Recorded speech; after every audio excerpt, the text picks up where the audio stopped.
Hello and welcome to Behind the Mic, the podcast, Talk That Works, a podcast about how we communicate, connect, and understand each other better. I am Aljay Rahanta. And this is Riza Joy Quirino. And sobrang ready na tayo for some kulitan, chikahan, and of course, bagong kaalaman this episode. At ako naman si Vincent Jude Malumay at maraming salamat po sa mga nakikinig ngayong episode. For today's episode is all about effective communication. You know, that thing we all think we are good at, but not until we are misunderstood. Right. We have all had those moments when a simple conversation spirals into confusion, or worse, conflict. And that's why we're breaking it down. Una, what makes a communication effective? Pangalawa, ano ba yung mga pwedeng humadlang dito? At ang pangatlo, paano ka maging isang better communicator in any setting? So now, let's start with the basic. Effective communication is more than just talking. It's about making sure your message is understood the way you intended. Dapat nasa same page kayo ng taong kausap mo para maging malinaw ang lahat. Yes, exactly. It's really a two-way process. Hindi lang basta nagsasalita ka, dapat marunong ka ring makinig. That's why active listening is super important, lalo na kapag may gusto ka talagang iparating. At huwag nating kakalimutan yung feedback. Hindi kasi magiging effective ang usapan kung walang feedback loop. Kahit verbal man yan or non-verbal, kailangan natin mapakita na naiintindihan natin yung sinasabi nila.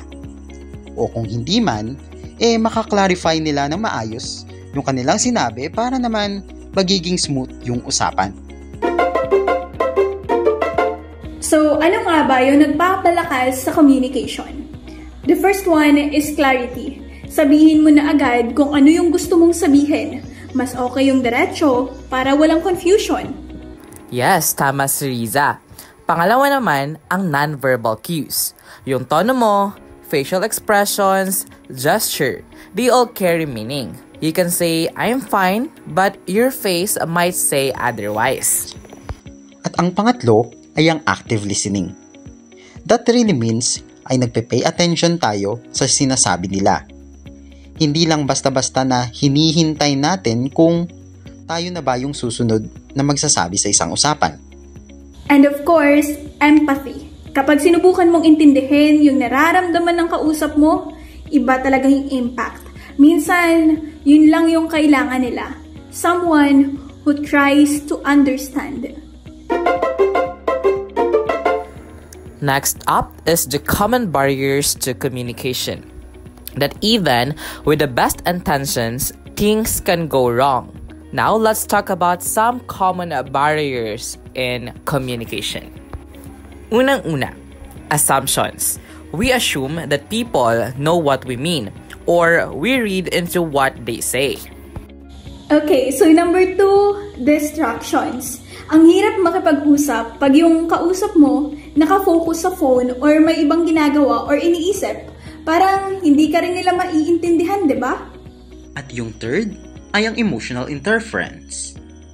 If galit ka or nasistress ka sa happening sa life mo ngayon, there's a chance na mami-misinterpret mo yung sinasabi ng ibang tao.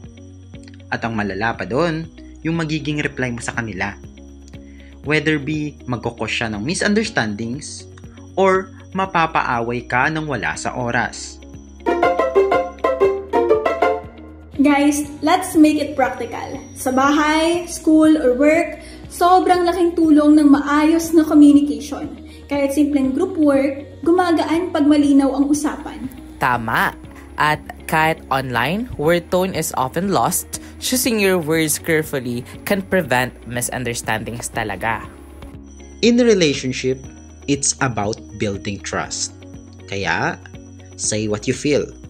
But always remember na kailangang maging klaro and also in a respectful way.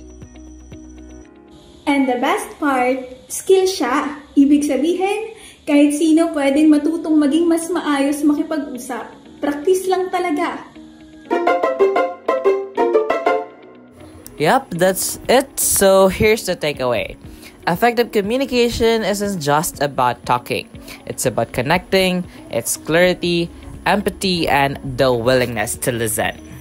Kaya, try mo siya ng mga 1 week.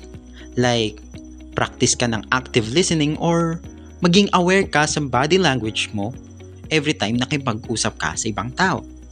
And you will see the difference. Alright, thanks for tuning in to Behind the Mic.